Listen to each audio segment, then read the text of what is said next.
अस्सलामु अलैकुम वरहमतुल्लाहि वबरकातुहू। हज़रत मोहम्मद सल्लल्लाहु अलैहि वसल्लम ने अपने सहाबा से एक सच्चा वाक़या बयान किया। नबी पाक सल्लल्लाहु अलैहि वसल्लम ने अपने सहाबा को फरमाया कि 3 लोग थे जो सफ़र में रवाना थे। जब वो सफ़र में जा रहे थे तो अचानक से बहुत ज़्यादा बारिश, बहुत ज़्यादा आंधी तूफ़ान आ चुका। आने के बाद जब उन्होंने देखा कि दूर दराज तक कोई भी घर नहीं था और पहाड़ों के बीच में एक गार थी, उनको छुपने के लिए, उनको ख़ुद को बचाने के लिए उस तूफ़ान से सिर्फ़ एक गार थी। तो जब उन्होंने देखा कि गार, ये तो तीनों के तीनों उस गार के अंदर चले गए। जाने के बाद ज़्यादा बारिश होने की वजह से बारिश होती गई तो अचानक से एक ऊपर से बहुत बड़ा पहाड़ जो है वो नीचे आके उस गार के दरवाजे पे आके गिरा, जिसकी वजह से दरवाज़ा तो बंद हो चुका था और वो तीनों देखते रह गए।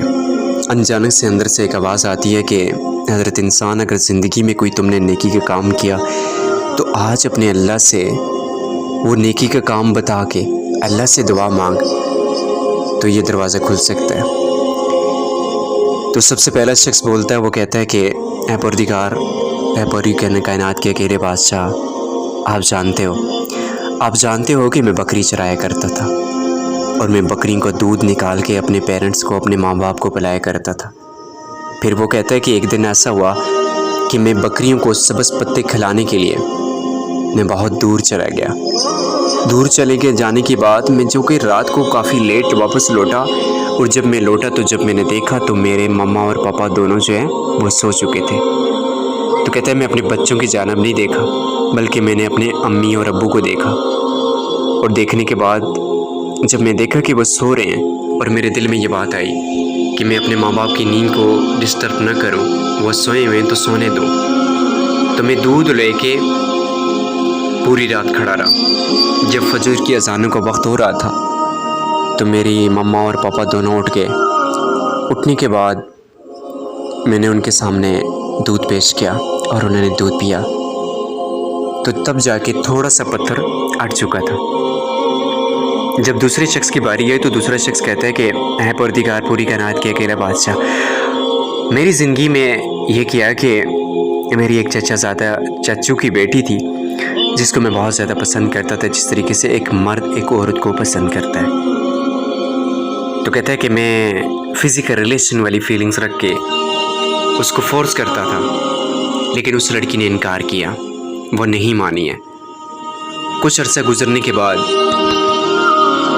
जब गुर्बत हुई, जब फाका हुआ, तो वो लड़की लौटी है। कहता है जो मेरी कज़न थी वो मेरे पास आई तो मुझे आके कहती है कि मुझे, आप जो करना चाहते कर लो, सो मुझे गुर्बत और फाके की वजह से कुछ पैसों की नीड है। और वो शख्स कहते हैं कि मैंने 120 दिनार जो हैं अपनी कज़न को दे दिए। तो कहता है कि जब मैंने उसको जिस्म के देखा तो उसका जिस्म कांप रहा था खुदा के खौफ से। तो मुझे वो कहती है कि अल्लाह के खौफ से डरो, अल्लाह से डरो। तो कहता है कि जब ये बात उसने की है तो है परदिगार, मैंने आपके खौफ से डर गया। मैंने 120 दिनार दिए और देने के बाद उसको मैंने बेच दिया। तब जाके थोड़ा सा और पत्थर जो है वो हट चुका था।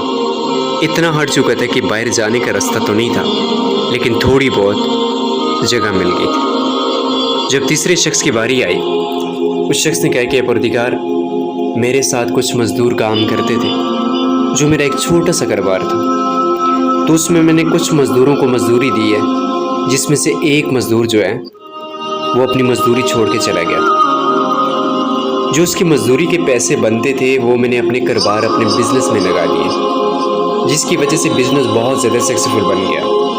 अब मेरा कारोबार जो है वो बढ़ चुका था, वो आगे काफ़ी फैल चुका था। तो काफ़ी अरसे दराज गुजरने के बाद वो शख्स फिर से लौटा। जब वो लौटा तो लौटने के बाद उस शख्स ने मुझे कहा कि मुझे मेरी मज़दूरी दीजिए।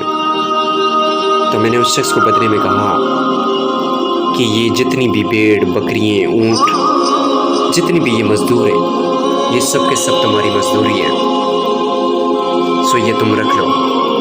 तो वो शख्स मुस्कुरा के मज़दूर बोलता है कि आप मेरे साथ मजाक न करें, मेरी जो मज़दूरी बनती है वो मज़दूरी मुझे दे दें। तो उसने कहा कि मैं मजाक नहीं कर रहा, ये तेरी ही मजदूरी की रखे हुए पैसे थे जिसकी वजह से मुझे अल्लाह ताला ने इतना कुछ अता किया। सो ये मेरा नहीं है, ये तेरी अमानत थी, आज तू आ गया और अपनी अमानत को ले ले। तो उस शख्स ने वो अमानत जो है उसको वापस लौटा दी थी। सो ये मुश्किलात से निकलने का हल है कि आप ये देखिए कि ये तो एक पहाड़ का वाक़या था, एक गार का वाक़या था।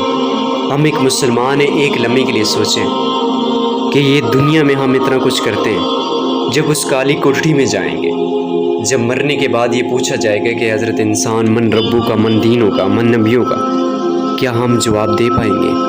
उस काली कोठरी के अंदर जाने के बाद हमारे पास जवाब नहीं होगा। सो मेरे अज़ीज़ बुज़ुर्गों और बहनों और भाइयों, 4 दिन की ज़िंदगी है, न जाने कब दुनिया छोड़ के चले जाएं। वल्लाह करके कहता हूँ कि दुनिया में जितने भी मेरे समेत लोग हैं, हम एक गेस्ट हैं, न जाने किस टाइम अल्लाह ताला का बुलावा आ जाए। तो जब हम चले जाएंगे तो हमारे पास जो हमारे अमाल हैं हम जवाब नहीं दे पाएंगे। सो कोशिश करें कि ज़िंदगी में नमाज कायम करें, ज़िंदगी में अच्छा अखलाक और पॉजिटिव सोच रखें। ज़िंदगी में कभी भी अपनी ज़बान की वजह से किसी को तकलीफ़ ना पहुंचाएं, अपनी सोच को पॉजिटिव रखें।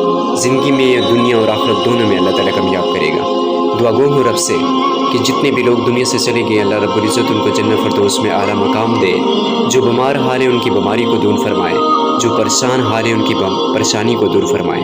और जितने भी लोग दुनिया में ज़िंदा हैं, अल्लाह रब्बुल इज़्ज़त उनको 5 वक्त की नमाज अदा करने की तौफ़ीक़ अता फरमाए, दीन पे चलने वाला बना दे, आराम खाने से, सूद खाने से अल्लाह ताला उनको बचाए, हक हलाल खाने का और सच्चाई की तरफ चलने वाला बना दे। आमीन सुम्मा आमीन। चैनल को लाइक, सब्सक्राइब और बेल आइकन करना मत भूलिएगा। बेल आइकन क्लिक करने से ये आपको बेनिफिट्स मिलने बने कि चैनल की तमाम आने वाली वीडियोस की नोटिफिकेशन बर वक्त आपके पास पहुंचती रहेगी।